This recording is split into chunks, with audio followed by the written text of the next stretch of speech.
Hello dear students. Previous lecture में हमने by dual space define किया था कि वी अगर कोई वेक्टर स्पेस है तो उसके ड्यूल स्पेस का भी ड्यूल स्पेस जो है वो बाई ड्यूल स्पेस कहलाता है वी का, और उसको वी डबल स्टार से हम डिनोट करते हैं। और बाई ड्यूल स्पेस की जो डायमेंशन है वो वी की ही डायमेंशन के इक्वल होती है, और ना सिर्फ डायमेंशन बल्कि वी और वी डबल स्टार आइसोमॉर्फिक भी होंगे। Now we come to the next topic. एक डेफिनेशन है annihilator of a subspace.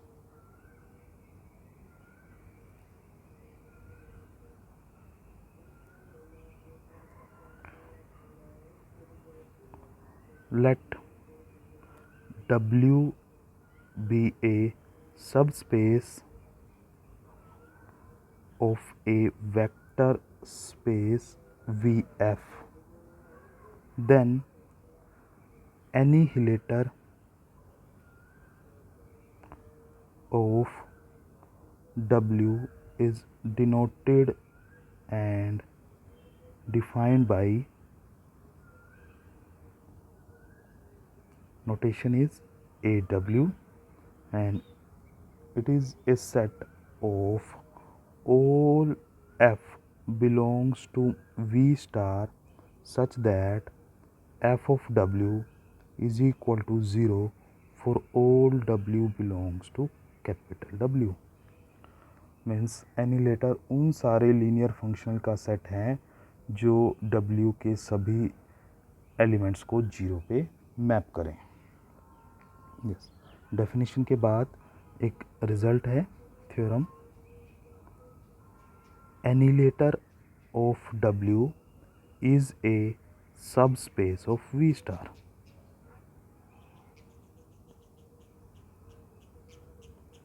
Yes.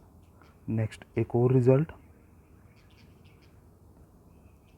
If V is a finite dimensional vector space and W be its subspace, then dimension of W plus dimension of annihilator of W is equal to dimension of V. Now another definition, annihilator of an annihilator.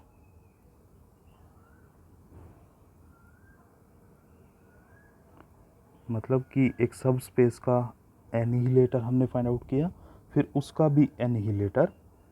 Late W be a subspace of a vector space VF, then AW is a subspace of V star। एनिहिलेटर जो होता है वो V star का subspace होता है। Okay, therefore annihilator of W, it can be defined. Now this is equal to set of all U belongs to V such that f of U equal to 0 for all f belongs to AW। Means V के उन सभी element की collection जो 0 पे map हो under all f belongs to AW।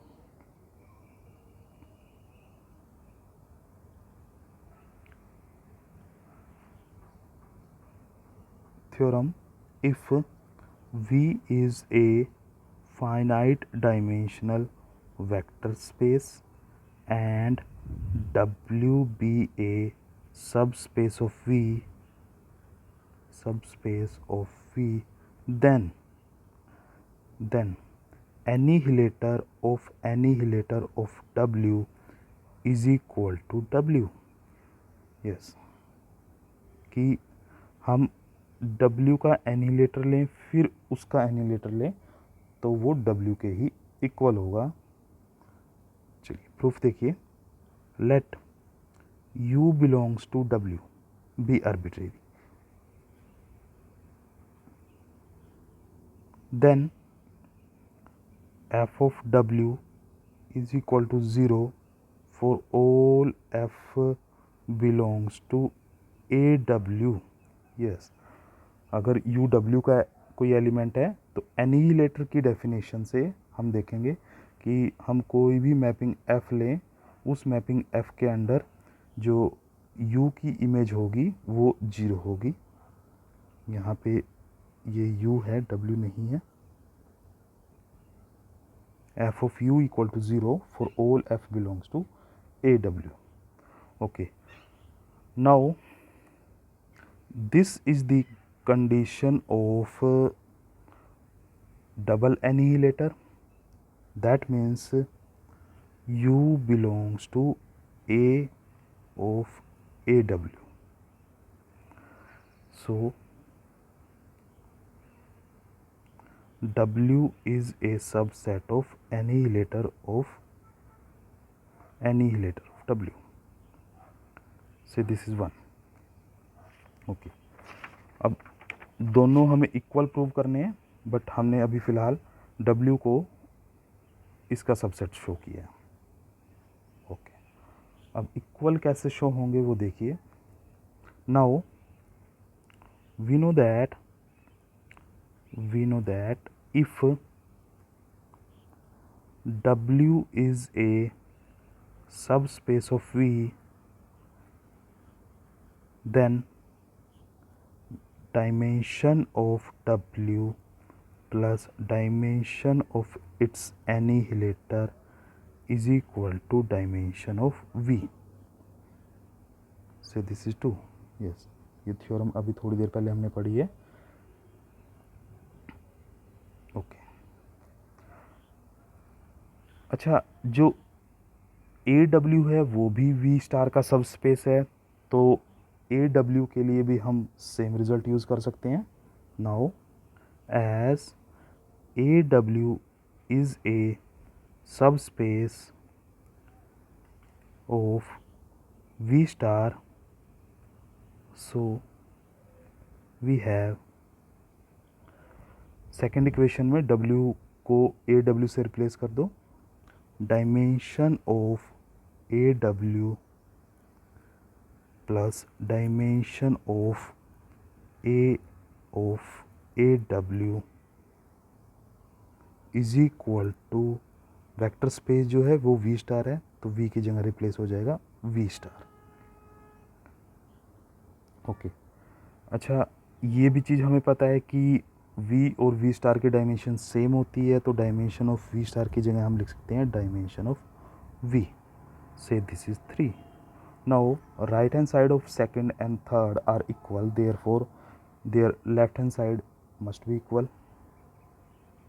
Therefore, from second and third, we have dimension of W plus dimension of AW is equal to dimension of AW plus में dimension of AW.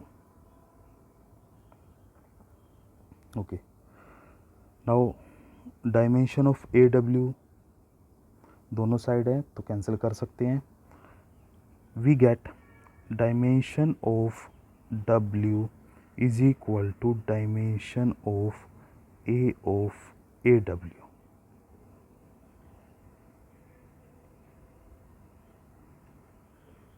Okay, अब W और AW की dimension जो है वो same आ गई है, और इक्वेशन नंबर 1 में हम देख रहे हैं W इज़ ए सब स्पेस ऑफ AW, और एक रिज़ल्ट हमने पढ़ा है कि अगर एक सब स्पेस वेक्टर का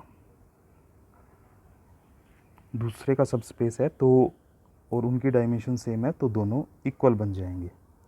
therefore W is equal to A of W।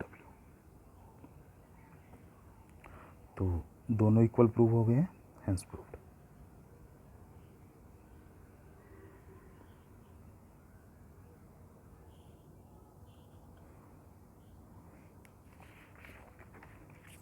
अब इस थ्योरम के बाद एक एक्सरसाइज हम करते हैं। Let f be a non-zero functional on vector space Vf if a is an arbitrary scalar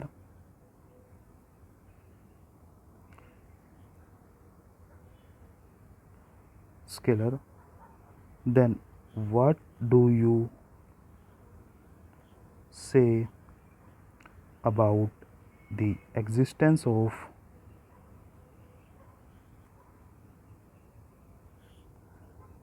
a vector v such that f of v is equal to a। Statement समझिए कि हमें एक फंक्शनल दिया हुआ है वेक्टर स्पेस v पे जो कि नॉन जीरो फंक्शनल है, और हमें a कोई स्केलर दिया हुआ है, मीन्स फील्ड का एलिमेंट, मीन्स फंक्शनल v की कोडोमेन का एलिमेंट। हमें बताना है कि क्या कोई ऐसा वेक्टर एग्जिस्ट करेगा v जिसकी इमेज अंडर f उस a के इक्वल हो, मतलब कि जो फंक्शनल है क्या एक ऑन टू फंक्शनल होगा। इस क्वेश्चन का हमें आंसर करना है। तो आंसर देखिए, सॉल्यूशन देखिए। आंसर जो है यस होगा ऐसा। कैसे? As f is a non zero functional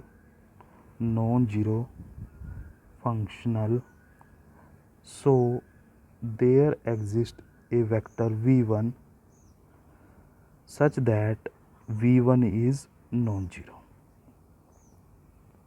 एक नॉन जीरो वेक्टर v1 हमें मिल जाएगा।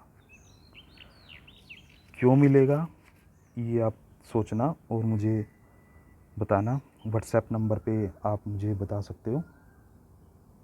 Okay,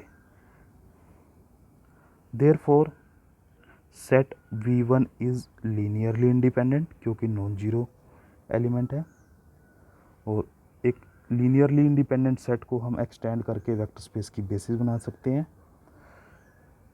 therefore this set can be extended to form a basis of V। So let set V1, V2 and so on Vn is a basis of V। हमने ये elements डाल के V की basis बना दिया। Okay, अब ये V की बेसिस है तो यहाँ से हम इसकी ड्यूल बेसिस भी फाइंड आउट कर सकते हैं। Now let f1, f2 and so on fn be its dual basis। Okay, ये हमने ड्यूल बेसिस कंसीडर कर ली। देन एक चीज़ हमें पता है थ्योरी से कि F I V J is equal to 0 if I not equal to J and 1 if I equal to J. Okay okay, अच्छा, f कोई लीनियर फंक्शनल है, मीन्स v स्टार का एलिमेंट है, और v स्टार की basis f1 f2 up to fn है, तो f को इन fi's के लीनियर कम्बिनेशन में लिखा जा सकता है। Now f is a linear combination of f1 f2 and so on fn। ai's हमने स्केलर यूज़ कर लिए। Okay, then clearly some aj is non zero, कोई एक स्केलर नॉन जीरो होगा, क्योंकि सारे स्केलर जीरो हो गए तो f भी जीरो बन जाएगा, बट f नॉन जीरो हमें दिया हुआ है। ओके, अब इसके बाद वो एलिमेंट हम कंस्ट्रक्ट कर रहे हैं जो हमें चाहिए, मीन्स हम वेक्टर v बना रहे हैं।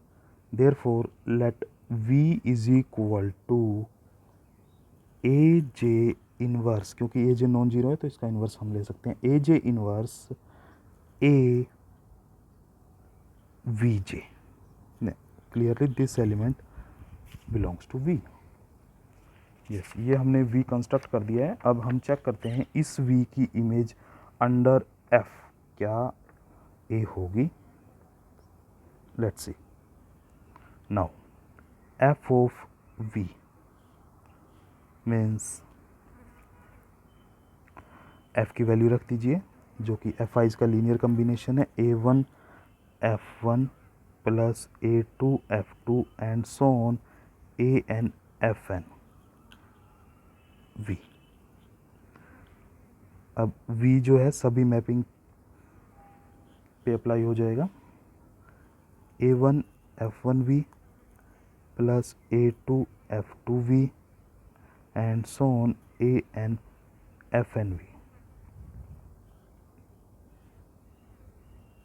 a1 f1v की वैल्यू रख दीजिए जो आपने कंसीडर की है, A J inverse A V J plus a2 f2 v की value A J inverse A V J plus and so on an fn A J inverse A V J.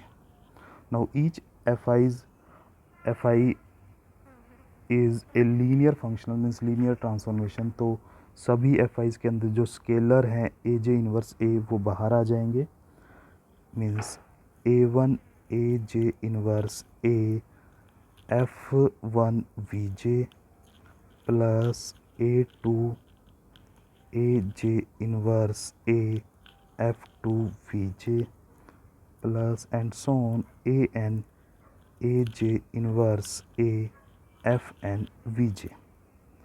Okay, अब scalar के साथ multiply में जो ये term है F I V जे, इन सभी term में सिर्फ एक टर्म बचेगी जहाँ पे दोनों के स्क्रिप्ट इक्वल है, मीन्स जे और जे, बाकी सभी जीरो बन जाएगी।